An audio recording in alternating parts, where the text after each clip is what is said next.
Hello, my name is Brant Hunt, and my channel is called Discerning What is True. And what I do normally, I do a book a day, not a book a day, but a chapter a day or two, depending on what book I'm reading. And I've been doing this for I've been doing a lot of videos. I probably have approximately 300 videos that I've been doing for over the years. But I'm actually on YouTube channel that is Discerning What is True, and I'm also on Odyssey that is Discerning What is True. And I'm sharing with you some information that just recently got a little pamphlet today. There's two major writers I enjoy a lot. There are others, but Dr. John Coleman. If you can get any of his books, they're well worth it. And in this particular pamphlet here is by Eustace Mullins, who is a gem of a writer.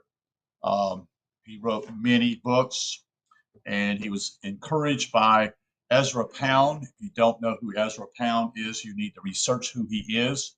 Probably the greatest poet in the 20th century, but he was scoffed at. He was thrown in mental institution. He spoke out against the United States in World War II, and rightfully so. And but Mr.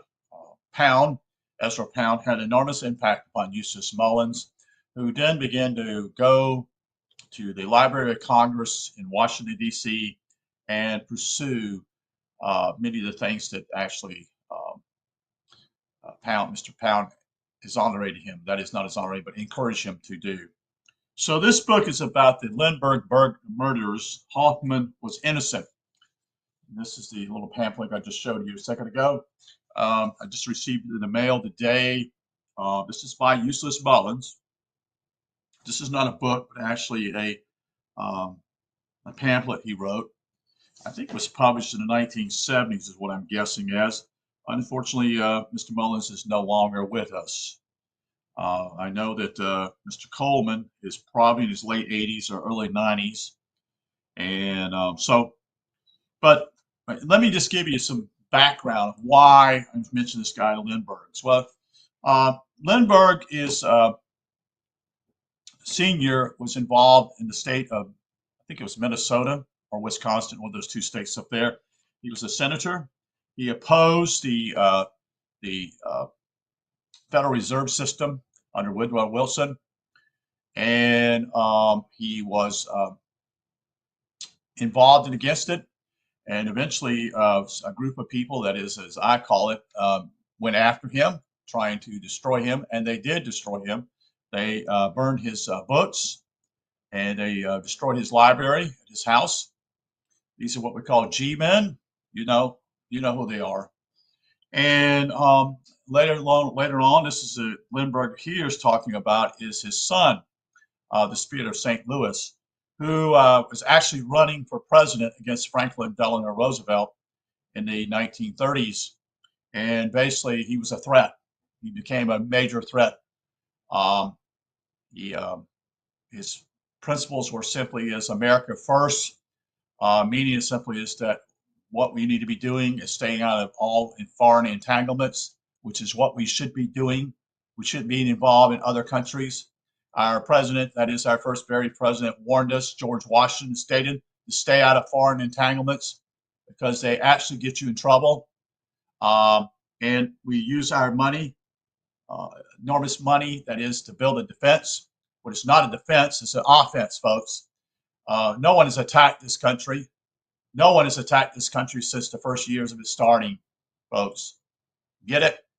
So we are used, our military is used to destroy other countries throughout the world in behalf of military, maybe not military, I should say, based upon what I call destroying third world countries who basically are seen as a threat. We know that Libya, Gaddafi, Gaddafi, I should say, stood up, was actually making his own money, had the oil reserves. He'd actually discovered water. He had actually was providing for his people, and the British and the Americans destroyed him under the behest of the Secretary of State, Hillary Clinton, in her time to destroy that country, a peaceful country that had done nothing to anybody else. They didn't want, if you don't play by their rules, folks, eventually they're going to come and try to destroy you. And that's what our military does. If you don't fucking know that, you've got a problem. Why in the world has this country been involved in so many fucking wars in the last 150 years? We are used. Get that in your head. Think. And most of you think, oh, we got a great fighting machine, such and such. Really? Yeah, when you see what happens to the soldiers after they come back here, you see, they're used. But anyway, kind of got off a diatribe here. But he was running against Franklin Delano Roosevelt in American First. And what happened simply is that someone came and stole their child and actually killed that child. And basically, Lindbergh stepped out of the way from running for the president. Completely destroyed him in many ways and his family. And surely it was all involved with Franklin Delano Roosevelt. And those of you that think these people are good people, you don't have any idea. You don't. You really don't. You need to smell the coffee, folks. So this is going to be about the prosecution defense combined to frame him, which I've done some videos earlier, probably 3 or 4 months ago, mentioning the court system. The court system itself is a stacked deck.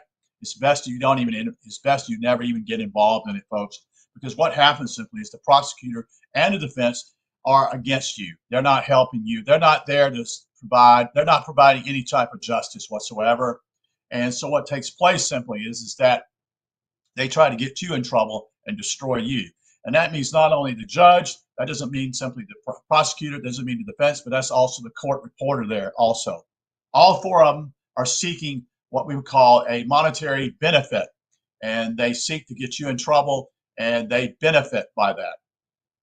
And that's why Scripture says very clear, woe unto you lawyers. And it's very clear that they're despicable. And those who think they're such and such, that's their only reward is what they've gotten so far, folks. You see. So let's get into the book here, a little pamphlet. This is by Eustace Mullins, April of 1978. It's the publication. Why did Charles Lindbergh perjure himself to send an innocent man to the electric chair? Would the arrest of the murderers of the Lindbergh child have prevented the entity of the United States until World War II? Why did the editor and publisher of the House organ of the journalism industry's note on the Hauptmann trial? No trial in this century has so degraded the administration of justice. These questions are raised but not answered by a painstaking examination of the Lindbergh kidnapping of Scapegoat by Anthony Scaduto, that's Scaduto. Published 2 years ago, it proves that Hauptmann was innocent and that he was convicted solely by the subordinate perjury from the Jewish prosecutor. His name was David Wiltz, that's Wilentz. Scaduto found the pay book of the Reliance Property Management and photographed the page showing that Hauptmann was working in New York on March 1st, 1932, when the baby was kidnapped. Wilentz not only hid the pay book in police files where it remained for 40 years, but got the timekeeper to testify in sworn testimony that Hauptmann had not been hired until March 15. Wilentz had an 87-year-old New Jersey neighbor of the Lindberghs, Amadeus Hochmuth, that's Hochmuth, testified that at 1 p.m. on the day of the kidnapping, Richard Hauptmann drove up to him, told him his name, and said he was looking for property in the area. Yet Social Security records show that Hauptmann, Hochmuth, was legally blind from cataracts and was also senile. At the time of Hauptmann's testimony, Wilentz was concealing the Reliance pay book, which proved that at the very hour that Hauptmann, that is Hauptmann, was conversing with him outside of Lindbergh's home. He was actually working in New York. When J. Edward Hoover learned that the Jewish prosecutor Wilentz was manufacturing evidence and preparing a horror of perjury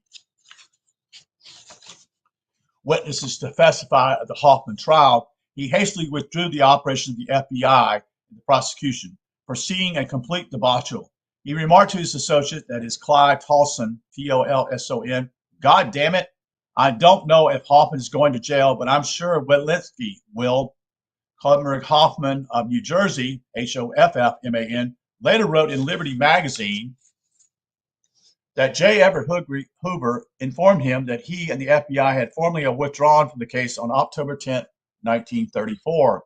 This was 3 weeks after Hoffman's arrest, when Hoover's agents reported to him that Walensky had his chief co-conspirator, the Jew, Colonel H. Norman Schwarzkopf, head of the New Jersey State Police, that is Schwarzkopf means blackhead in German, were concocting a completely phony case against Hoffman. Despite Hoover's hunger for publicity, he was forced to sit on the sidelines throughout the most famous trial in American history. However, the FBI tour in Washington ever since has included a lengthy discussion of the Hoffman case, with great emphasis on the role played by the FBI agents in the locating and arrest of Hoffman. Actually, the arresting force included 1 FBI agent and 9 New York and New Jersey policemen. You see, of course, the tour guides never informed the gapping public that Hoover refused to participate in the trial because all the evidence presented by Walensky, with the exception of the ransom money, was completely phony. Historians tell us that the First World War was triggered by the assassination of Archduke Ferdinand. It was not until the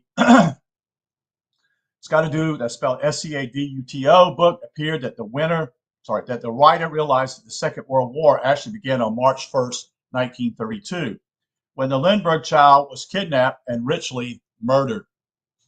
It was a year and a half later that the Jewish leader Samuel Untermyer, Untermyer, formally declared war on Germany in his speech on August 7, 1933, before the International Jewish Boycott Conference in Amsterdam, Holland.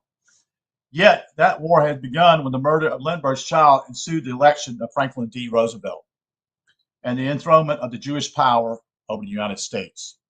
For more than 2 years, the Scaduto revelations had ticked away like a time bomb, threatening to topple the unholy combine of Jewish officium and Jewish-controlled press, which holds power in the United States.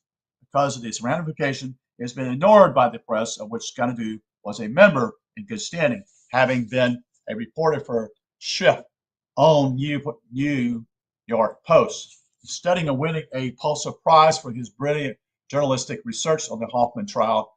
Scaduto has been relegated to limbo, and his great work on this case is never mentioned. He has no idea of the real forces at work, and apparently has never heard of ritual murder. Indeed, he naively ascribes the Lindbergh kidnapping to a plan by the mafia to force Lindbergh and other pilots to stop recording sighted stills seen in the mail runs.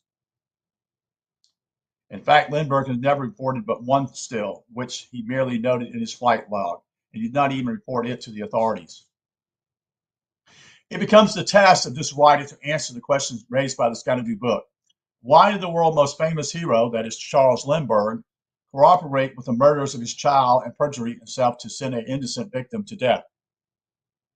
A typical Gentile, he was putty in the hands of the wily Jew, Winsling, who quickly converted him into a robot-like Shabbos Goy, repeating only what he had been told to say. The facts are a matter of record.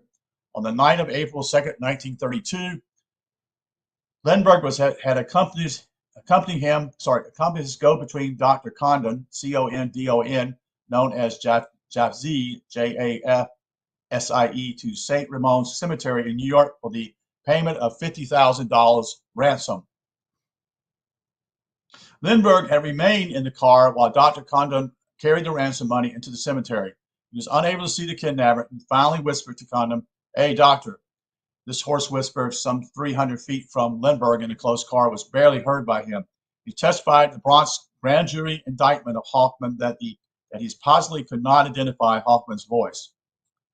These grand jury files remained sealed for more than 40 years until Scaduto attained access to them. During the Hauptmann trial in New Jersey, Walensky became fearful that the parade of perjury witnesses he and Schwarzkopf had suborned, as well as the clumsy manufactured evidence against Hoffman, was having little effect on the jury. In fact, the testimony of single witness like Mouth, M-O-U-T-H, was perjuring them in Hauptmann's favor. One of his star witnesses was Albert Osborne, the famed handwriting expert who positively identified Hauptmann as the man who wrote the ransom notes. It was the same outfit of Osborne and Osborne which were most recently positively identified Clifford Irving's forgery of Howard Hughes' handwritings as being unquestionably genuine, thus enabling Irving to defraud his publisher of $300,000. To understand Wielinski's predicament, we should realize that he was a typical Jewish fraud and loudmouth, although he was prosecuting the most publicized case in American history. Wielinski had never before tried a criminal case of any case. Like most Jewish officials, he had not been elected to the office of Attorney General of the state of New Jersey, but had been appointed by Governor Harry Moore as a political payoff after he had persuaded a number of Jews to switch their votes if he could get a conviction against Hauptmann. He was assured he would become the first Jewish governor of New Jersey and perhaps follow. Woodrow Wilson's example in moving from that office into the White House, since he had nothing to connect Hauptmann with the kidnapping and murder of the Lindbergh child, but the possession of the ransom bills. He and his fellow Jew, Schwarzkopf, enlist the state police in manufacturing a phony ladder with other evidence and rounding up a group of perjury witnesses who would place Hauptmann at the scene of the crime, because more than a dozen persons were involved in Wielinski's conspiracy. It was inevitable that J. Everett Hoover and other officials would be warned of what Wielinski was doing. It was even more imperative that Wielinski convict Hauptmann in order to protect the real murderers. The Jews who actually kidnapped and ritually murdered the baby. As a Jew, it was his duty to his tribe not only to erase all these to the true killers, but also to prevent the public from learning his details of the nature of the crime, a Jewish ritual murder. This was the real reason that Wielinski had taken the unprecedented step of State Attorney General personally taking over the case, which otherwise was even more inexplicable since he had no experience in organizing and directing a criminal prosecution. Traditionally, a state attorney general would remain in the state capital and would select a prosecutor who would personally report to him on the developments in the case. Yet all the hundreds of reporters at the trial unquestionably accepted his explanation that political ambition was the sole reason for Wielinski's unusual behavior. Seeing that the case was going against him, with the possibility that Hauptmann would be free, and that investigators might then discover the true murderers, Wielinski was forced to play his last card. He had a hurried conference with Lindbergh in his office.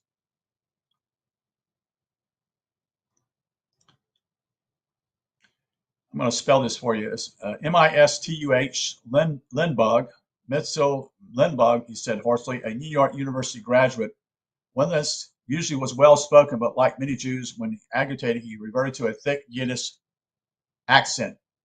Lindbergh, this monster is going to be set free unless. Then he turned away from Lindbergh and suddenly whirled back towards him, his outstretching finger almost poking Lindbergh in the eye. Unless you go out there and tell the jury that Hauptmann's voice is the man you heard in the cemetery. And then it came back, but I can't do that, protested Lindbergh. You know I'm already testified before the grand jury that I can't identify Hauptmann's voice.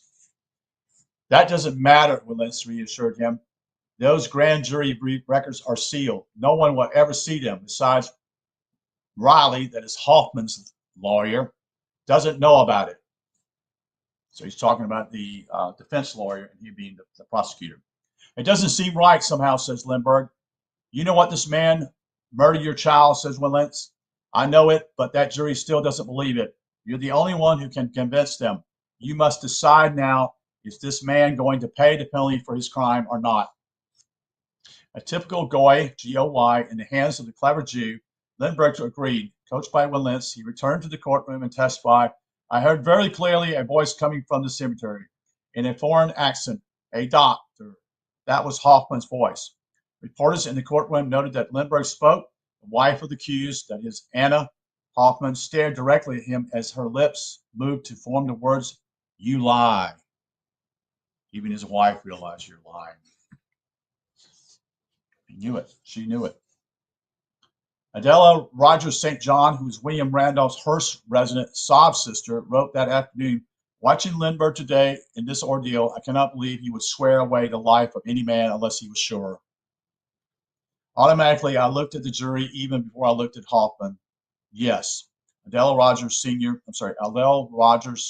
John knew that Lindbergh had just condemned Hauptmann to death. She did not know that he had previously testified the opposite to the grand jury or that he had been suborned to commit perjury by Wilentz, as had so many other witnesses in this case. However, her unusual credentials should have told her something was wrong. The daughter of a brilliant attorney named Earl Rogers, she had grown up in the courtroom and was famous for her instincts as to whether a witness was telling the truth and how a jury would vote. Most so importantly here, she did not say that she believed Lindbergh's testimony. She said that the jury believed it, which they did. Wilentz had achieved one vital goal. He had turned the trial into a circus. Hundreds of reporters and thousands of spectators had swarmed into the little town of Flemington, New Jersey, and tried to batter their way into the Hunterdon County Courthouse. Wilentz's opponents in the case, Ed Riley, had from the beginning played Wilentz's game, and explicitly at this time, it now seemed to have been no accident. Ed Riley, known as the Bull of Brooklyn, had defeated more than 2,000 clients, most of them accused of murder. Many of them were mobsters from whom he won acquittals, earning fabulously fees in the process. Now 52 years old, he looked 65, red-faced with a tremendous paunch and thinning hair. He had been an alcoholic for years. He had spent several $1 million in high living and was paying alimony to 4 wives. He was nearly bankrupt, and his law practice had dropped alarmingly. Yet this was the man whom an unusual generous William Randolph Hearst had hired to defend the penniless Hauptmann for a fee of $300,000. It was well known that Hearst wanted a conviction. He was haunted by the fear that one of his children would be kidnapped with a proper demand for a $1 million ransom, which he would have difficulty in paying. He had already relinquished control of the Hearst newspaper to a Jew, Richard Berlin. Few people knew that the Hearsts themselves were Jewish. I didn't know that. Did you know that? The original name having been Hirsch, Hirsch. This fact gave to further dimension to Hearst's interest in the case. He had forbidden any reporters to even mention the word Jewish ritual murder in any story. Thus, he had common bond with Wilentz and seeing Hauptmann convicted. This means that Riley's lackluster conduct of the case was due to more than his failing memory and his alcohol blurred speech. Riley had refused to cross-examine Hauptmann about his 87-year-old memory of his loss of eyesight. He was famed as the Bull of Brooklyn, a man who could tear any witness testimony to shreds with a few sardonic thrusts, yet not a single prosecution witness was attacked by him. So they worked in cahoots, folks. Hearst himself had abandoned his wife and children to live with a cheap showgirl. As a result, he was no longer received in polite society. He was reduced to entertaining the Jewish official of the silver screen in his palace of St. Simon. His granddaughter, Patty Hearst, became the nation's second most famous kidnap victim after some weeks of intimacies with her captors, a group of degenerate Negro men and lesbians. She lost all desire to return to a normal life. Although Hauptmann knew that all Wilentz's witnesses were perjuring themselves, including Lindbergh, he never had an inkling that he had been set up with Riley as his attorney.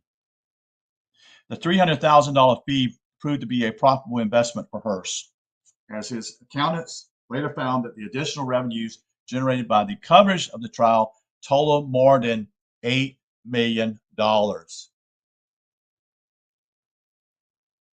Although Hauptmann's entire defense consisted of his story that he had legitimately acquired the ransom money, not knowing this was the result of a rhyme, Riley did nothing to develop witnesses or evidence which would corroborate this story, nor did any of the hundreds of reporters who swarmed into Flemington that day.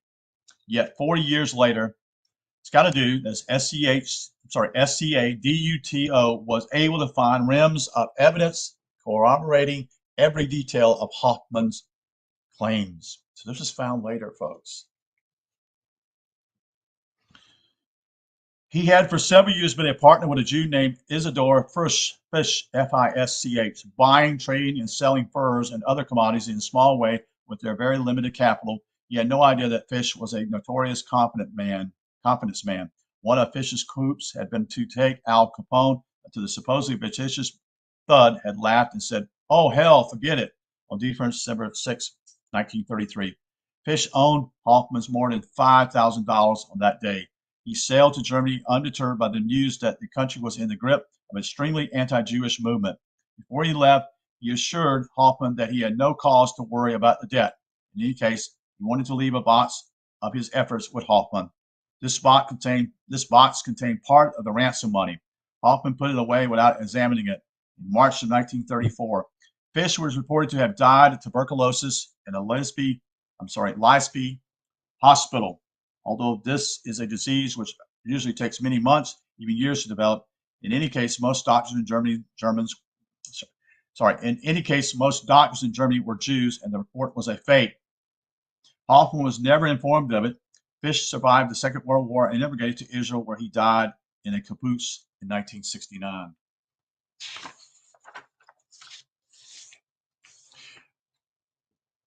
When Fisch did not return, Hauptmann opened the box. He saw the ransom money.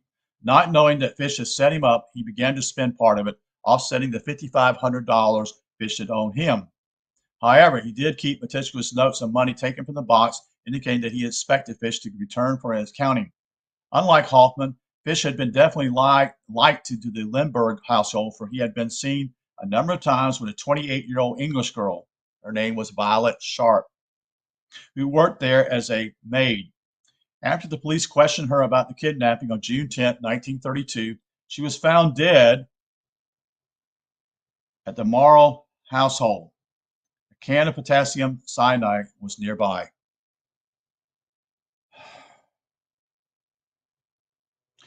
There were no record of it purchased by anyone in the household, and it could not be traced to any store in New Jersey. No one had ever seen it or knew what it was used for.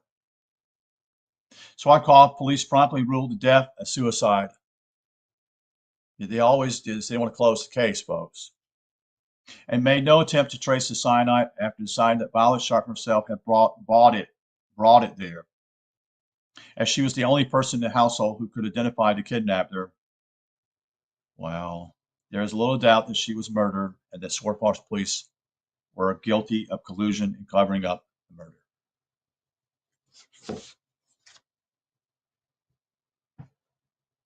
Innocent girl, folks. Continue. Throughout the trial, the news media conditioned the American people to accept as a fact that Hauptmann's guilt, G-U-I-L-T. Newsboys screamed on the street corners of the nation, "Burn Hauptmann!" One reporter, Eddie Marhall, persistently described Hauptmann into daily stories as a Nazi murder monster. Everybody's got to point out and say he's a Nazi. You notice that today? I hear these stories about 6 million people were killed in Germany, but no one talks about the 85 million people who were killed in the Soviet Union, do they? Or the other 80 million people who were killed in China. I wonder who did that. It's all press, folks. The more it's talked about, people believe it. The more they talk about a lie, just people believe it. They believe that 6 million people were killed in Germany, even though there's no evidence of that took place. And I have another book also that deals with that and how that took place. We'll continue. The Hauptmann trial became a national sounding board for the newly inaugurated Hate Germany campaign, which to herd American Gentile youth to Europe to die for the Jews in a profitable slaughter. The trial was being held in New Jersey, only a few miles away from the spot where Jewish sabotagers were to set fire to the Hindenburg. That's right. A German Zeppelin visiting the United States on a peaceful goodwill mission. Every Jew in America cheered as the newsreel photos of the German crew dying in horrible death in the exploding Zeppelin.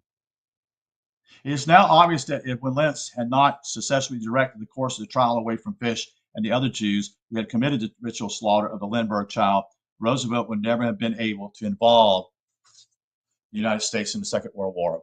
I may disagree with that, but we'll continue. Remember the famous words from Franklin Delano Roosevelt. There is what I call, if something happens, it happens because there's a reason behind it. There's, see. The arrest of the Jewish murderers would have caused a nationwide current of feeling against the Jews and would have evoked national sympathy for Germany's struggle to become Judaified. Convinced by Lindbergh's testimony, the jury brought in a unanimous verdict of guilty. Hauptmann was sentenced to die in the electric chair. Throughout the trial, his wife had been warned to stay out of the hall when Lindbergh was coming into the courtroom, as he dared not face her. He told the bailiffs he would never enter the courtroom until they assured him that Anna Hauptmann had already gone in and was seated. Several Christians, aware that Hauptmann had been railroaded, now began a desperate struggle to save his life. At their own expense and with no personal involvement in the case, they sought only to work for justice. One of these men was Ellis Parker, former chief of detectives of Burlington, New Jersey, and considered one of the most brilliant and incorruptible detectives in America. Having known Lindbergh's father-in-law, Dwight Morrow, for some years, he went to Morrow and told him how Wilentz had faked the evidence. He asked only that Morrow persuade Lindbergh to ask for a commuted sentence to life imprisonment while he gathered evidence on the real killers. Morrow's health was failing rapidly as he had been overcome by the horrible death of his grandson and the resulting publicity. Nevertheless, in June 1935, he summoned Lindbergh for a confidential talk. Charles, he said, you must ask the governor to commute Hauptmann's sentence, at least for the time being. Never, replied Lindbergh. He must pay the full penalty for his crime.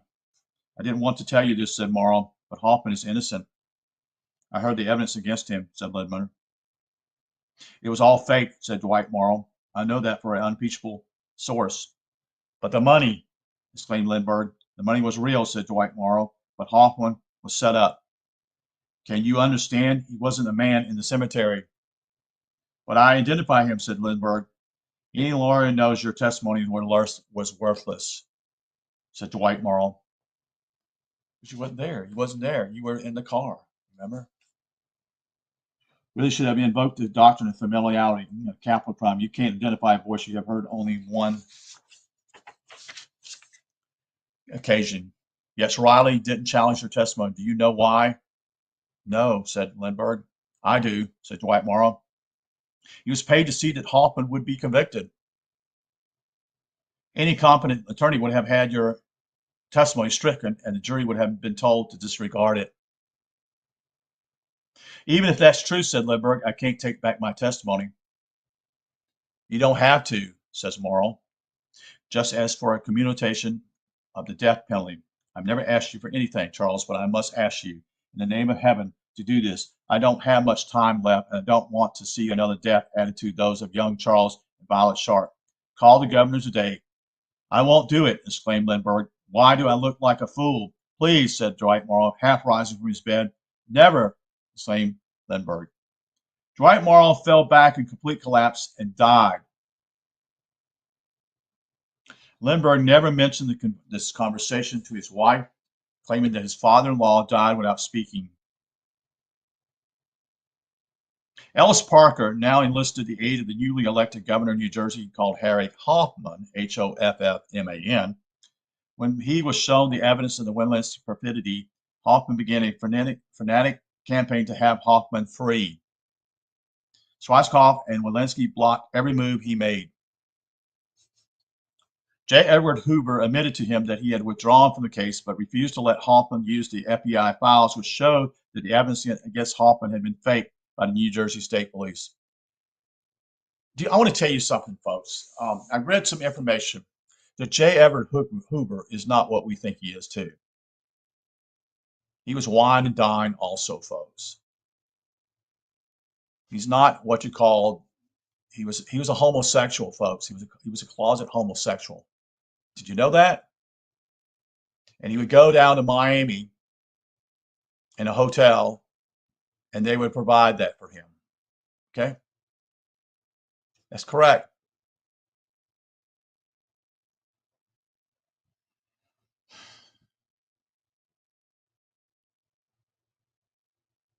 The press launched a nationwide campaign of ridicule against him. The condemned man wrote a disparaging letter which was printed in Liberty magazine. Often said of those who had framed him, their suffering, their agony will be greater than mine. Mine will be over in a moment. Theirs will last as long as life itself. Governor Hauptmann told Wilentz that if he ever dared to run for public office, he would expose his handling of the Lindbergh trial. Why would you do that? Why don't you just go ahead and put him on trial, yourself? I mean, it's just amazing. You don't threaten, do it. Wilentz settled down to practice corporation law. Soon he was earning $500,000 a year. Much of his work consisted of handling business matters for the mafia. He represented the mafia leader called Anthony Rosso, Rosso, in a series of multi-million-dollar deals. Eventually, he had his revenge on Governor Hauptmann. See, he and other Jews framed Hauptmann for income tax evasion. Hauptmann had been wont to entertain groups of politicians and journalists at a night spot in Manhattan called the Pen and the Pencil. Some of his tabs were picked up by insurance agents who liked to be with celebrities. The Jews called this unreported income, says Hauptmann, was convinced. So Hauptmann was convicted, you see. Meanwhile, Ellis Parker had located the real kidnapper of the Lindbergh child, a man named Paul Wendell, Wendell. Wendell had been Isidore's Fish lawyer and had regularly dated Violet Sharp, who set up the kidnapping. Wendell's sister lived behind St. Raymond's Cemetery. This was the reason this spot had been chosen for the delivery of the ransom money. Parker had Wendell sign a full confession. When he turned Wendell over to the police, Wendell immediately repudiated the confession and accused Parker of kidnapping him. Parker and his son were convicted under the new Lindbergh kidnapping law. This has got more spins than you'll ever believe, folks. Now, Ellis Parker is the one who found the real killer, it seems. Let's continue. When he turned Wendell over to the police, Wendell immediately repudiated the confession and accused Parker of kidnapping him. Parker and his son were convicted under the new Lindbergh kidnapping law and sent to Lewisburg prison. A few months later, Parker died in prison. His gallant effort to aid Hauptmann had cost him his life. On March 31st, 1936, Richard Hauptmann, Hauptmann, was electrocuted for a crime he had not committed.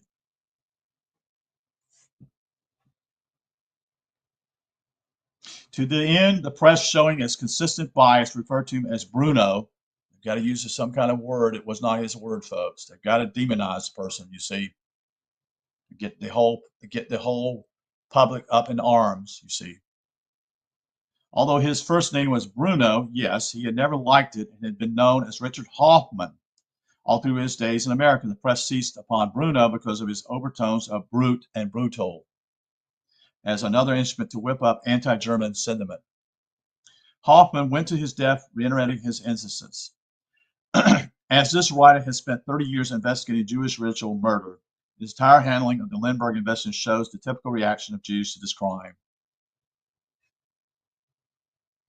The furious activities of Jewish officials such as Wilentz to cover up all traces of the true murderers and to find a Gentile victim who can be accused of the crime. Was it a coincidence that Richard Hauptmann shared his home in the Bronx with Victor Schusseler? That's right, Schuessler. You see, Victor Schusseler's boys who were murdered in one of Chicago's most famous cases of Jewish ritual murder.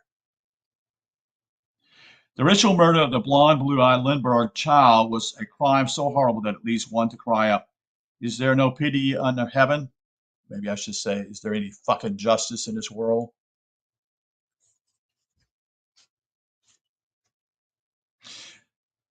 But seen in his context, this crime had it been solved, could have led to the savings of millions of lives. You see, because see, Roosevelt was involved here. This was a great chance of Lindbergh winning. In fact, he was probably going to win. The Roosevelt administration was so scared of this. They were afraid.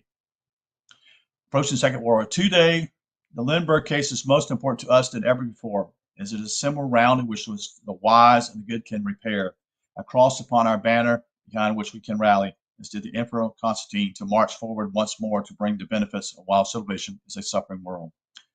And again, this is Eustace Mullen's perspective. He's a Christian, so he sees Constantine as a great hero. Constantine is not a hero, folks. Let me make it clear to you. I made a statement today. I'm going to say it again. There are three religions that started roughly about different times. One was Judaism, one was Catholicism, and the last was Islam. They're all started by the same group.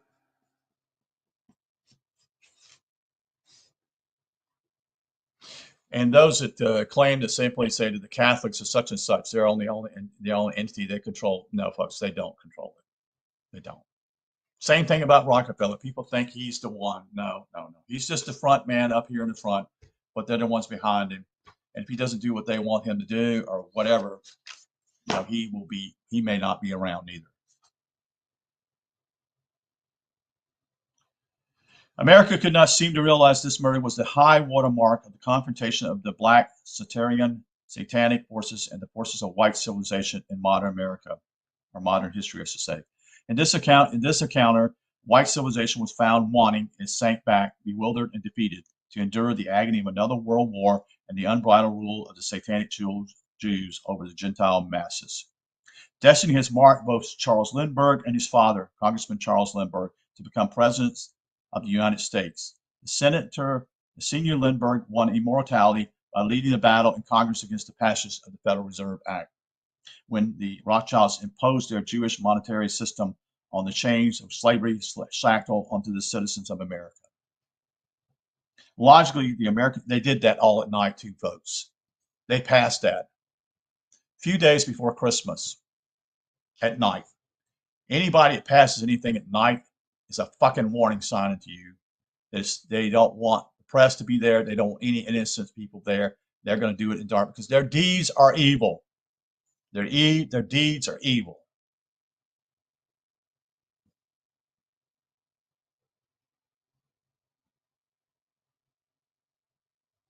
Logically, the American people should have chosen him as their president. Instead, Baruch and Jewish Gold re-elected Woodrow Wilson and led us to the mass slaughter of the First World War. Because see, when they created the Federal Reserve, they had a whole deal now of money that actually none of the European countries had. And so they could use that money in order to get the United States involved. And eventually they did. And Woodrow Wilson, his second administration, finally seduced to that. And after that, after the 14 points, and his own Congress finally realized that he was, in reality, didn't write those things. Colonel Mandel House did that. Colonel Mandel House was a communist spy, folks. That's who he was. And he was not only involved in the Wilson administration, he was actually involved in the Franklin Delano Roosevelt's administration too. He died, I think, in 1938 or 35. Don't hold me to that. He didn't live much longer, but anyway, he was involved in both those administrations. And Woodrow depended upon him, and so did Franklin Delano Roosevelt did.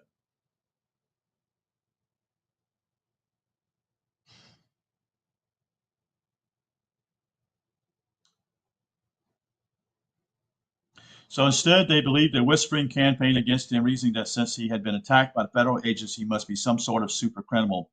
Congressman Lindbergh was defeated for his re-election. Instead of backing his courageous stand, his wife left him. His wife lost confidence, folks. She knew he lied. She knew that he lied. It's a testing point, folks, for him, Charles Lindbergh, in a lot of ways. His wife knew The man was innocent. She also knew that her husband lied.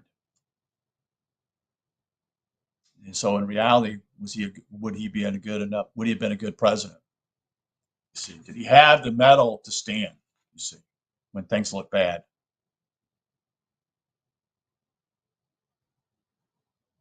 Preferring to live independently and earn her own living as a school teacher, so she never married. The attack of the agents on their home left a permanent scar on the young Charles Lindbergh. This fear was aggravated by the insecurities he developed when his parents separated during his adolescence. Overcompensating for this, he threw himself into the study of mechanics and resolved to devote his life to flying. Soon, he had his own plane. One of his first assignments was to fly his father around the state on a new campaign to regain his seat in Congress. The Jews sabotaged his plane and he crashed, but due to his great skills, he brought the plane down without injury to himself or his father. The crash put an end to his father's hope of a successful campaign, and he died a broken man.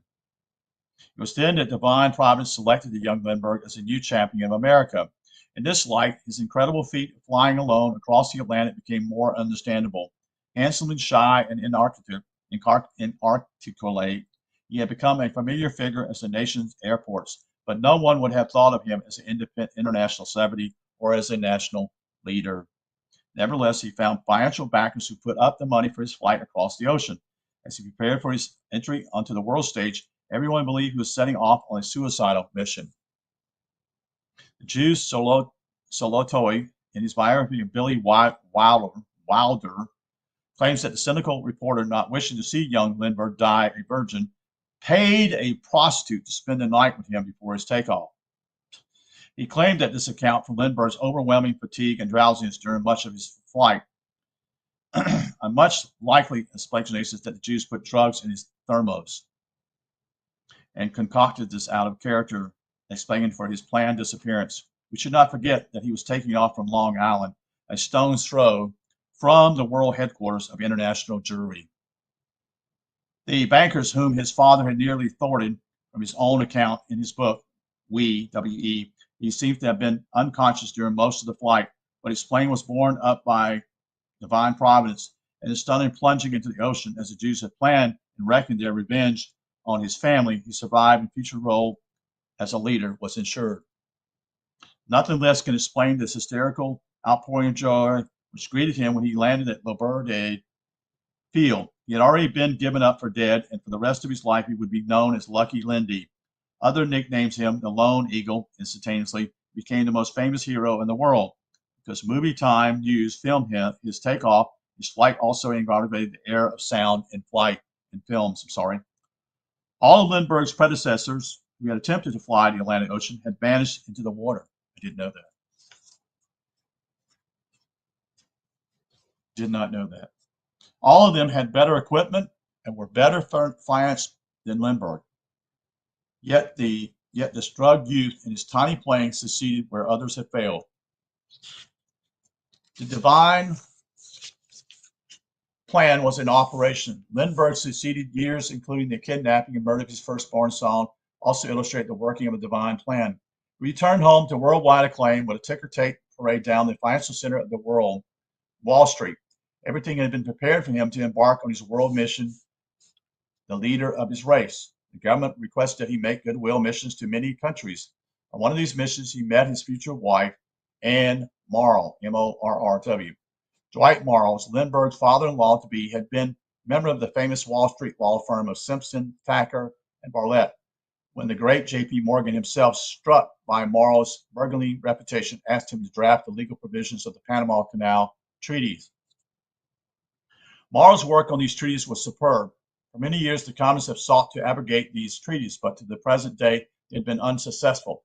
Convinced of Morrill's capabilities, Morrill summoned him to his office and informed him that he was to be a full partner in J.P. Morgan's company, with a sure income of $1 million a year. After several years with J.P. Morgan, he amassed a fortune and went into public life, becoming a candidate for the Senate and was later appointed ambassador to Mexico. When Lindbergh came on his goodwill mission to Mexico, he was a guest at the embassy. He met Morrill's daughter, Anne, who had confided in her school diary that her one ambition in life was to marry a hero. Although Lindbergh, as shy as ever, paid little attention to her, she arranged future meetings and soon they were married. Lindbergh's marriage to the daughter of one of the world's leading international bankers is one of the keys to the mystery of his life. It explains his lifelong silence about the Federal Reserve System by his father's courageous opposition to it, an achievement of which any son should be proud. Overnight, the penniless flyer had become a worldwide hero and a member of one of the world's most influential families. His financial security was intended to provide a platform which he could proceed on a divine mission and carry on his father's work against the Jewish monetary lords. Instead, Lindbergh became moody, irritable, spurring the adulation of the American people. His wife abetted his reaction by encouraging him to retreat into the pleasure and secluded lifestyle of the very rich. Throughout their life together, Anne Lindbergh persisted in leading the lifestyle of a typical suburban, with a large staff to maintain her home while she wrote lightweight philosophical books proponing a vaporous junior league attitude towards the real problem of the world, from which he was comfortably insulated by her inherited fortune. Her writings, which would never have been published for anyone who, with a less famous name, was statically received by the Jewish publishing world in New York, who extolled her airy pleas for more brotherhood and understanding. Charles Lindbergh's escape from the world of reality was to be short-lived, even while he was oaring across the Atlantic. Suburban forces were at work, which would bring him lifelong sorrow. In New York, the misshapen Franklin Delano Roosevelt was already gathering about him the crew of diseased cripples who would inaugurate a Jewish dictatorship in the United States. As the year of 1932 dawned, they had succeeded in capturing the Democratic Party, and the road to the White House was unencumbered. Herbert Hoover, the likely Republican candidate, had already been saddled with full blame for the Great Depression, which had been caused by classical gold movements of the Jewish international bankers. Suddenly, a threat appeared on the horizon. A panicked subordinate informed FDR that the Republican Party's leaders, despairing of re-electing Herbert Hoover, had made overtures to Charles Lindbergh to accept the Republican nomination. In fact, his father-in-law, Dwight Morrow, one of the Republican Party's leader in New Jersey, had suggested to him that he should seek the nomination, but he had refused. FDR's crew did not know this, and they were appalled at the possibility that this handsome blonde world hero would oppose them. There would not even be an election. He would simply be elected by acclamation, as the ancient Roman emperors had been. The crippled Roosevelt would roll his wheelchair back to his mother's estate in ignominious defeat, destroying the plans for world dictatorship of the sinister crew of communist degenerates. Frankfurter and Bela Malakowitz, who had made his meteoric political rise possible, something must be done, something so drastic Lindbergh would abandon all thoughts of public office. We must now ask, would the Jewish conspirator who had sent federal agents to wreck Lindbergh home, sabotage his plane, and drug his thermos, actually murder a helpless child in the furtherance of their plans? Let history ask this question of Lindbergh's child, Violet Sharp, Richard Hauptmann, Ellis Parker, and Dwight Morrow, all of whom were put to death in this conspiracy. After the murder of his firstborn son, Lindbergh never again considered public office. Yet this atrocity should have given him the iron resolve to come to the rescue of his nation and to make some such crimes impossible. Someday there will arise in America a magnificent cathedral, maybe it's the Lindbergh Cathedral, to honor the memory of the slaughtered child, riveting the splendor of the world-famed Lincoln Cathedral in England, which was built to honor the martyred child St. Hugh of Lincoln, ritually murdered by the Jews. It is now a criminal offense for any Englishman to explain to tourists that the Lincoln Cathedral was built to honor a victim of Jewish ritual murder. Wow, truth really hurts, doesn't it? Because this is a violation of English group liberal laws. In 30 years study of cases of Jewish ritual murder, this writer has found that in almost every case, the slaughtered child has been selected for massacre from a poor white working man's family. Rich and powerful families would be expected to spare no expense in tracking down the murderers of a son, whereas Working people in the United States find that justice is a commodity which they cannot possibly afford. American courts have become cattle pens in which leering Jews buy and sell their Gentile victims for their own profit, and in which the white workers venture at his own peril to be robbed of everything he has, and then sentenced to a long prison term for a crime of which he was innocent. The father of the murdered Schweitzer brothers in Chicago were immediately arrested, accused of the crime, and turned over to the Jewish psychiatrist, Dr. Schoenfeld, who gave him electric shock treatments and killed him that same afternoon. The police then admitted that he had no connection with the murders. The police then admitted that he had no connection with the murders. He was the son of Victor Schweitzer, who shared the Hauptmann's home in the Bronx 20 years earlier. In every recorded case of Jewish ritual murder, both in the United States and Europe, the formula has been the same. With the discovery of the child's body, Jewish officials immediately take over the investigation, even if they have no jurisdiction. All leads to the killers obliterated, and false evidence is fed to the press. Large sums of monies are offered to the bereaved parents, and the Gentile victim is arrested and can be framed for the murder. Persons of known mental instability are induced in the case so that whatever is discovered can be discounted as being from an unreliable source. An atmosphere of complete confusion is cultivated by the officials, by the press, until it is impossible to discern any facts in the smokescreen which has been raised. The officials, both Jewish and Shabbat Goyen Gentiles, have but one mission: to destroy the evidence and protect the killers. The Lindbergh murder was unusual in that the victim was from a rich and influential family. But pressing considerations were at stake, you see, in this case. The entire Jewish program for the world was imperiled by the possible candidacy of Charles Lindbergh for president. Also, Lindbergh himself was a member of no political group or organization and stood entirely alone. The money belonged to his wife's family.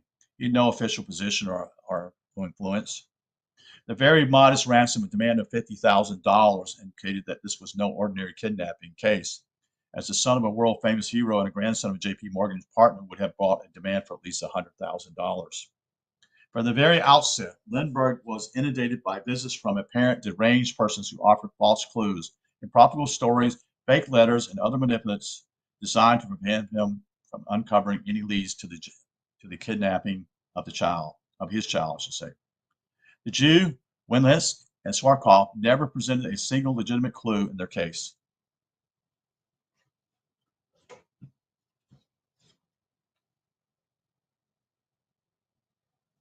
Lindbergh was so demoralized by this campaign that when he was notified that the child's body was in the morgue, he walked in and hastily glanced at it and turned away. Yes, he said, that is my son. In fact, he did this solely to spare his wife further grief over the missing child. The body shown was 2 inches taller. The body shown was 2 inches taller than the Lindbergh child and completely decomposed so that no identification was possible. The Lindbergh daughter, who had examined the child a few days before the kidnapping, Dr. Philip Van Egan, declared there was no way he could identify his body.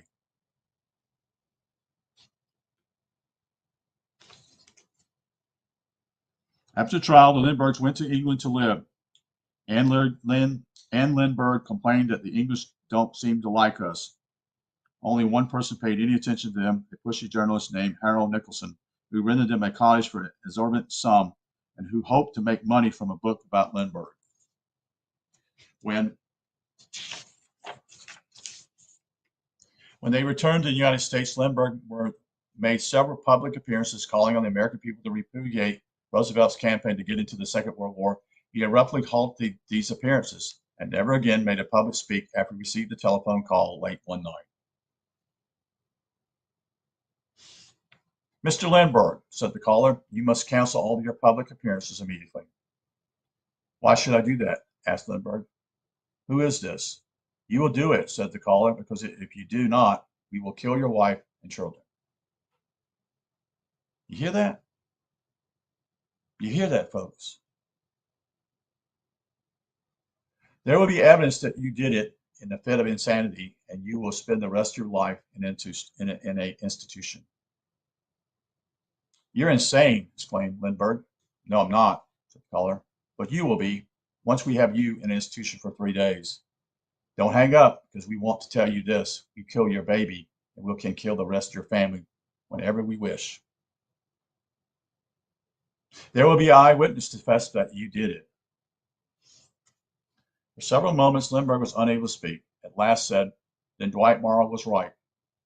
Oh, he knew did he? Said the caller. Good riddance. Now listen to this. Anyone who dares to oppose us in diagnosis of paranoid schizophrenic, extremely hostile impulses, if you make one more public speech, you will spend the rest of your life in a mental institution as a madman who slaughtered his family. You saw what we did to the Hauptmann. This is the world we live in, folks. Are we going to allow this shit to continue on? These parasites? I can't listen to this, said Lindbergh. Can we talk later? You only have to say yes or no, said the caller. Say no, and our plan goes into effect tonight. If you tell anyone what we said, you will be diagnosed as having extreme paranoia and will be given immediately treatments. All right, said Lindbergh. I agree. I don't believe anything you said, but I can't risk my family. I can't take the chance. You don't have a chance, said the caller. And remember, if you think you can change your mind, we will always have someone near you who can carry out our plan. When Roosevelt was informed that Lindbergh had capitulated, he tried to enlist him in a war against the Germans. He sent him an offer that he would be given the newly created post of Secretary for Air. It's amazing. Roosevelt, who fancied himself as a true Roman emperor, loved nothing better to bring former enemies into his camp, where they would be forced to humble themselves before him. Lindbergh ignored the offer, and Roosevelt issued orders that he was never to be given any consideration of any kind. After Pearl Harbor, Lindbergh supposed that Roosevelt would renew the offer and make him a commander of the Air Force. He heard nothing for some weeks, and when he contacted the White House, he was rudely informed by an underling that others had been issued that he was not to be allowed to serve in any capacity with any armed forces. To the end of his life, Lindbergh never understood that those who do not seize the power when it is available spend the rest of their days at the mercy of those who do seize it. Trotsky found this out when he got an ice axe in his skull in the tropical climate of Mexico. That's Leon Trotsky, who was the second in command at one time and actually led the Red Forces, the Red Army, in the Civil War after the communists took over, the Marxists, in 1920s. Eventually, Stalin was suspicious of him, and he was told to leave the country. And eventually, Stalin sent his hitman to kill Trotsky.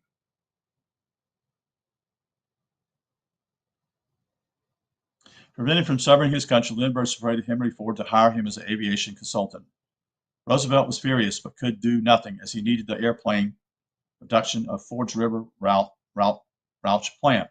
Lindbergh then went to the South Pacific Theater as an observer. Still a civilian, he began to fly combat missions, engaging Japanese pilots in single-handed duels, which he always won. Like boxing, combat gliding, and a young man's game, with everything depending on the quickness of one's reflexes. Yet Lindbergh shot down men half his age. Perhaps he sought death in those Pacific skies and relief from the recurring tragedies in life. If this was the case, in every battle his superior skill came through as he shot down the best pilots in the Japanese Air Force. Absolute censorship was imposed on his wartime exploits, and nothing was known of them for decades after the war. In his latter years, he dabbled in the airline management while his wife continued to publish her Jing works of philosophy, and their divorce from great issues of the age. They came more and more to resemble another famous couple in the 1930s, the Duke and the Duchess of Windsor. The Duke was the only king of England who ended his life as a duke, with a Jewish princess by his side who had caused him to advocate because of his sympathy for the struggle of the German people to free themselves from domination by the Jews. Pegler, P-E-G-L-E-R, wrote of him, "He will go from resort to resort, getting more tan and more tired.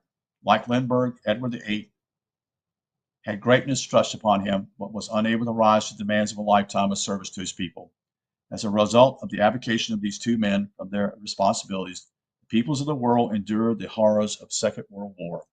and the indignity of the Jewish domination. Lindbergh made a historical flight across the Atlantic Ocean, but in almost half a century that he lived after that heroic deed, his life was a continuous flight from reality.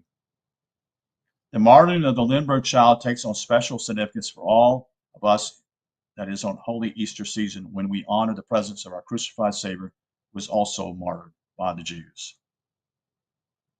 In the bibliography, this is from Scapegoat, The Lonesome Death of Richard Hauptmann by Anthony Scad, Scaduto, Duto, G.P.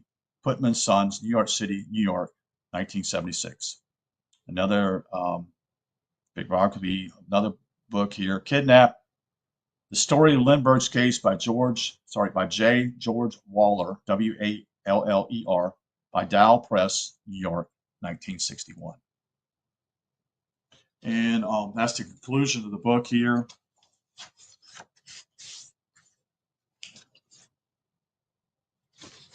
Lindbergh Murders, and how one innocent person went to death because a man chose to not stand. And that, we all have those opportunities in our lives, folks. When are you going to stand? Are you going to stand for truth or not? It's a sad story. The man was gifted. Obviously, I didn't know some of these things I read. I just got the book today. I just received the book. It's a little pamphlet book. I reported it. I wanted to find out about it because I've heard some things about it. I've heard the things that basically, he had the opportunity to run for president and looked at though, and the Roosevelt Commission was like, yes, good to see you, Miss SOJ. We live in a world of demons and shadows. Well, we must be the light. We must stand against evil. If we don't, then it gets worse. You see, it's you have to take the guts and you have to do what you got to do, and that's part of I share these stories because no one knows this. I doubt anyone knows hardly this information, and Eustace Mullins was a Christian, okay, and I'm not a Christian. I grew up in a Christian home, but I knew. And I went to school, and I've done my whole story on this. I don't want to go into that. But my point simply is Judaism was invented by the Jews. Christianity was done by the Jews. And so was Islam. Most people don't know that. It's another way of deceiving people. Do you understand? Hey, yes, good to see you. Is it Nico? Nikoj? Good to see you. You're welcome. Thank you. Well, it's an opportunity, good opportunity just to share. Appreciate you being here. It's important. And truth is the most important thing in this world, folks. Nothing else is more important. Truth itself is important. I sometimes wonder if truth itself is God or the Creator. I wonder if that's what. Very few people see that. And I will be talking about another book. This one also came. I'd like to share this one sometime with you guys. This is an incredible book here, pamphlet again, about what took place in Canada. And many others have spoken out. David Irving, the famous British historian.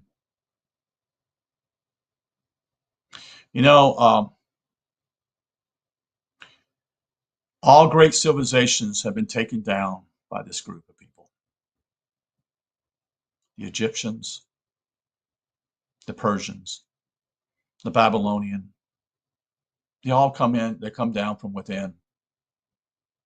They come from within. It's like a Trojan horse that come in and destroy everything. And they pay off someone, bribe someone, whatever it is they do. And so they destroy the Babylonian civilization, they destroy the Egyptian, they destroy the Persians, they destroy the Greeks, and they destroy the Romans.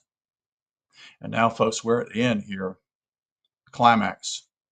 Seriously, folks, this is the climax. This is it. This is it, folks. This is the red. If you don't understand what's going on right now, folks, it's in your face, because they're doing it right in your face too. Because what's left here is this particular country and the Western society, and that is Europe. It's all left. That's all that's left, folks. There's nothing else. There's no place to run neither. You understand that? They know that. And it's a sad situation, but we're here for a reason, aren't we? Aren't we not the people at this time for this, to stand against evil, stand against those who destroy the innocence of a child? How dare you?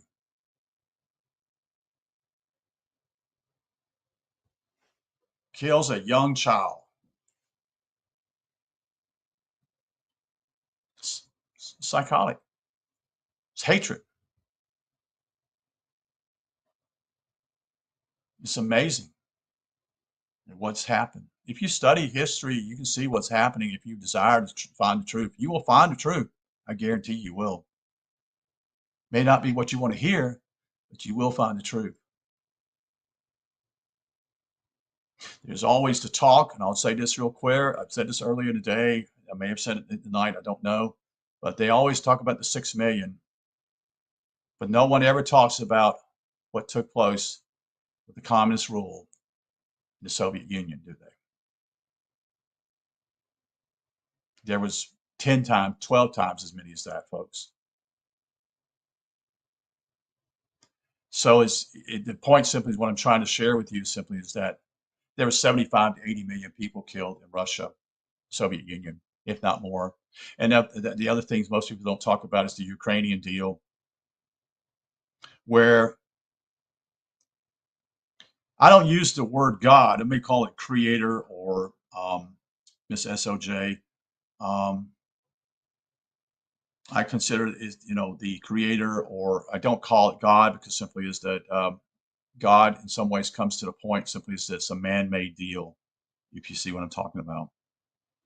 And not only that many people got killed in Soviet Union, they were equally or close to that many when Mao Zedong did the same thing in China. There have been brutal, the soil is crying out. The blood has been spilled, folks, from all these people who were innocent killed, who never knew. A lot of times didn't even know what was going on. They starved. Many of them starved. Anna Solzhenitsyn, who was in a well-to-do family in southern part of Georgia, that is in south of near these countries. I'm trying to think of my Azerbaijan, those countries there. He had his family was a well-off farmers. Then they lost it all, and he remembers basically that his mother was there. And they were living in a shack and barely trying to keep themselves warm in a one-room shack. And the sad part simply is that he became a communist. Solzhenitsyn was a communist at first, enormously involved with it, until the war came upon him, and it changed his attitude. And he wrote a note somehow, and he got in someone's hands. The next thing you know, he was in trouble. He was sent to Siberia.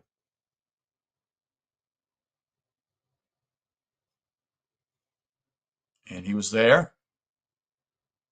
His readings, books have enormous impact upon people because of what took place in his life. That man stood. You know that his book had an impact upon the Russians, that it caused the system to eventually collapse, the Soviet Union. The power of a pen is far more powerful than anything else, folks, if it's written with truth in it. And eventually, Anna Solzhenitsyn came to the United States and warned the United States in 1975 or 72, if I can recollect, at Harvard University about what was going to maybe happen here in this country. And most of the people was like, what are you talking about? In other words, people are oblivious of what's coming. Do you not see what's going on now before your eyes, folks? It's in front of you. Everything around you is telling you is a collapse is going to happen in this country. But it's not just here, folks. This is a worldwide collapse. This is it.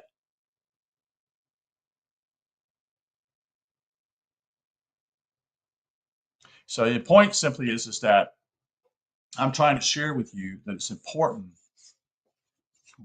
just a little bit of information here. One by one is just how you spread it to other people and share it. And there's some commendable authors here. And you can go in my video section here, Discerning What Is True, here on YouTube or Odyssey.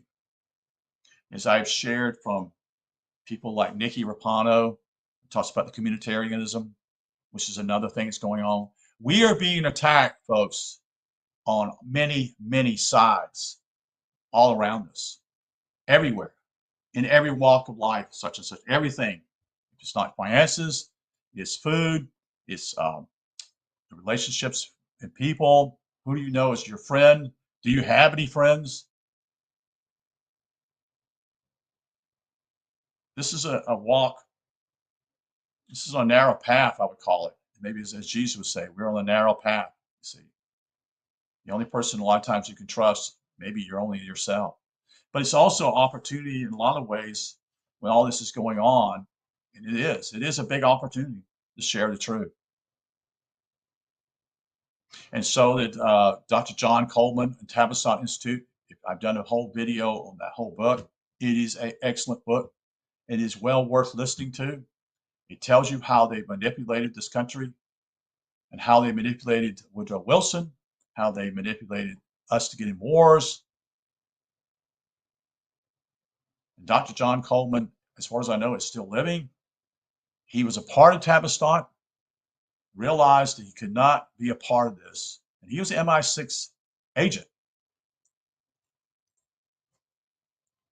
He chose to depart from that because he knew that was wrong. Took some guts to do that. And probably was a lot easier not to join it at first, but he got there, he had their notes. He understood what they were going to do, their plan, everything. And that's what he wrote these books about. If you can get his books, they're well worth reading, folks. It will open up your eyes and see what's going on. And not only that, simply is to share that with other people around you.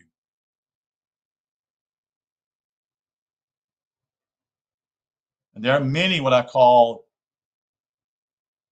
true people, but they're not telling you the whole truth, you see.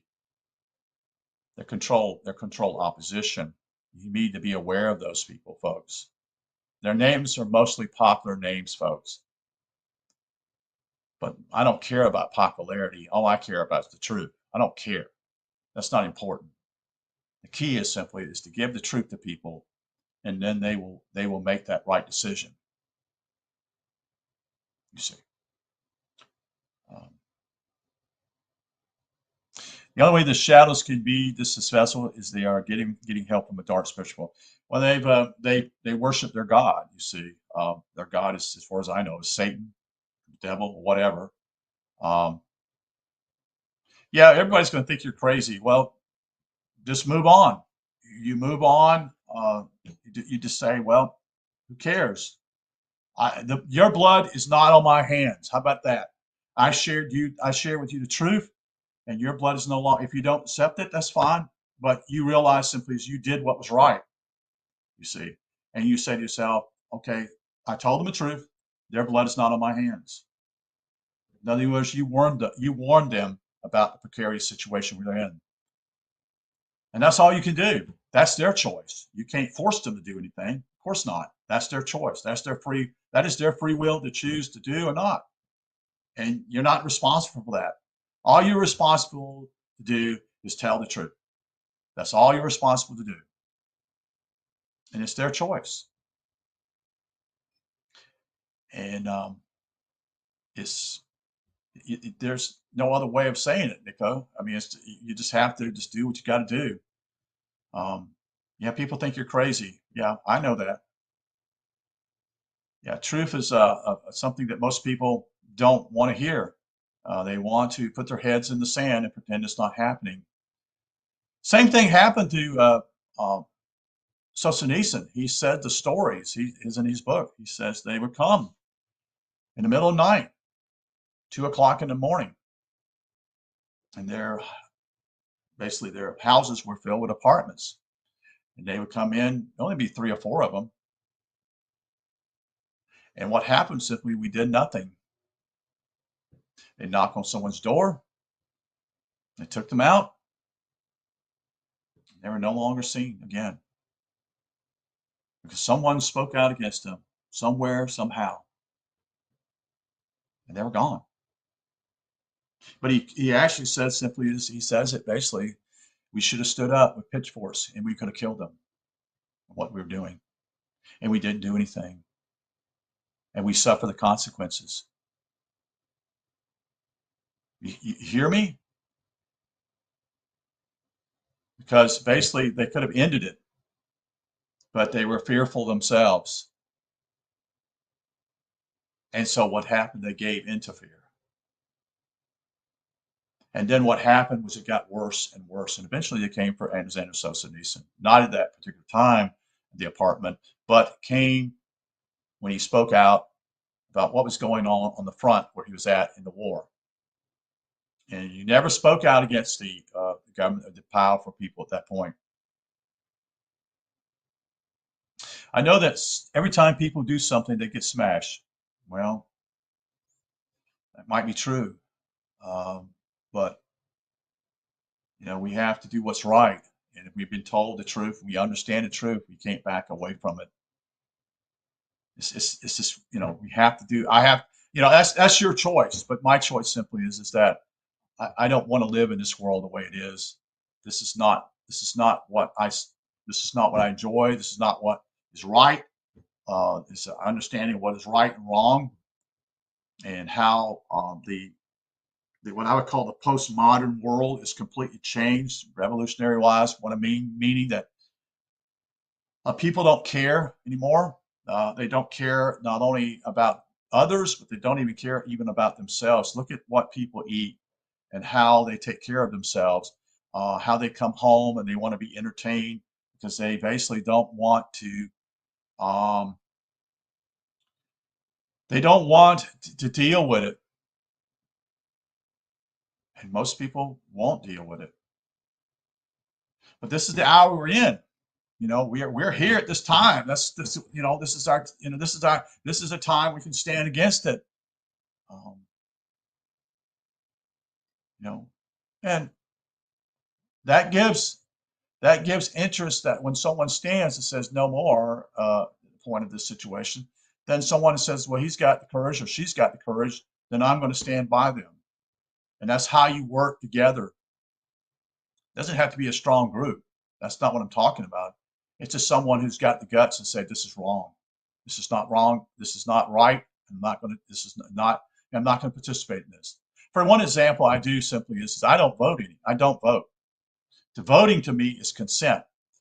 By voting, I'm telling my government, not my government, I should say, but the government, that I like the way things are. And you know what? I don't like what things are like. So I don't participate in their scheme. Because both candidates, if not all candidates, are all controlled. Why is that? Very simply, because basically they're giving tons and tons of money to run for office that they only get paid hundreds of thousands of dollars. But then they benefit from all kinds of other things that they actually get paid for more.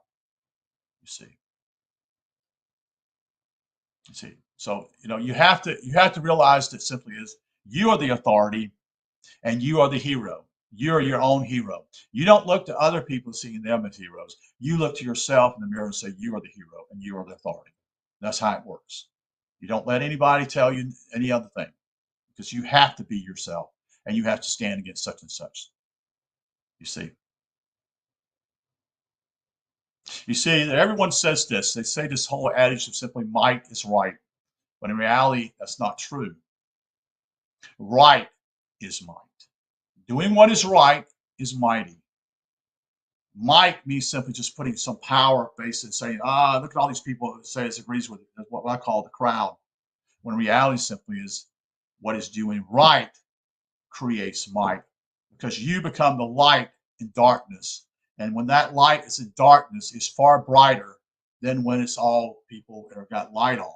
See, if I go out when outside now and it's dark, turn on a flashlight, I can see quite a bit. But I don't need the flashlight in the daytime. But we're in the dark now, folks. So anyone who has light in their lives, can penetrate and have effect upon other people's lives, little by little. You see, that's just my encouragement for you guys. So, but anyway, I appreciate you all being here. If you got any questions, I'll try to answer them. But I'm to suggest some of the things you can go to. I go to a particular website here. I've done. It's called PDF Drive. It's Paul David Frank Drive.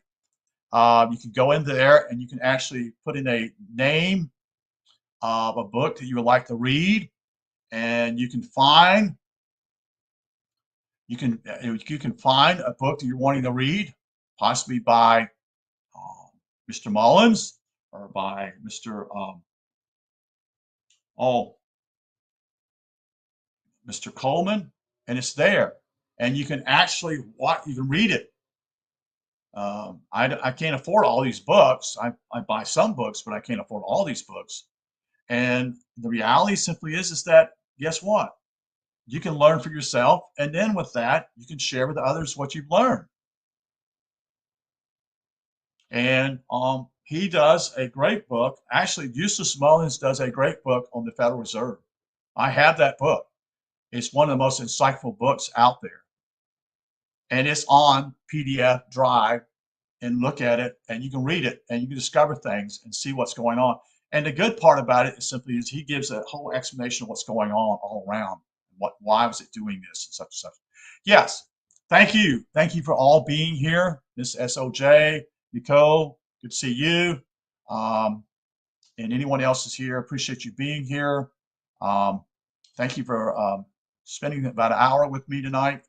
And you're welcome always to go to my channel, Discerning What Is True.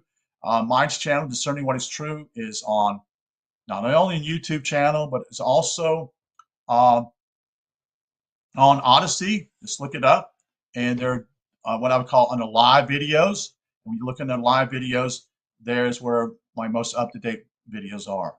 And I've been making probably 1 or 2 videos, usually every day or every other day, to share with other people. My background was a political science major in college. I studied international affairs. I've been involved in a lot of different groups in my past, live and learn, as you say, because I was at one time a member of the John Birch Society, realized they were not what they said they were. I was also involved with the Constitutional Party. I was involved with the Republican Party as I was a college-age kid, only upper. I was involved with actually leading a group of college Republicans at one time.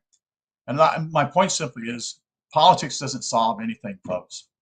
We're all the light. We are the light of the world. That's who we are. All of us are. We choose to be a light of the world if we choose to be that. We can be darkness also. It's our choice. We have free will, you see. So I wish you guys a good night. And if you like what I share, you're more than welcome to share it with others. Okay? Thank you. Thank you for your comments. You have a good night.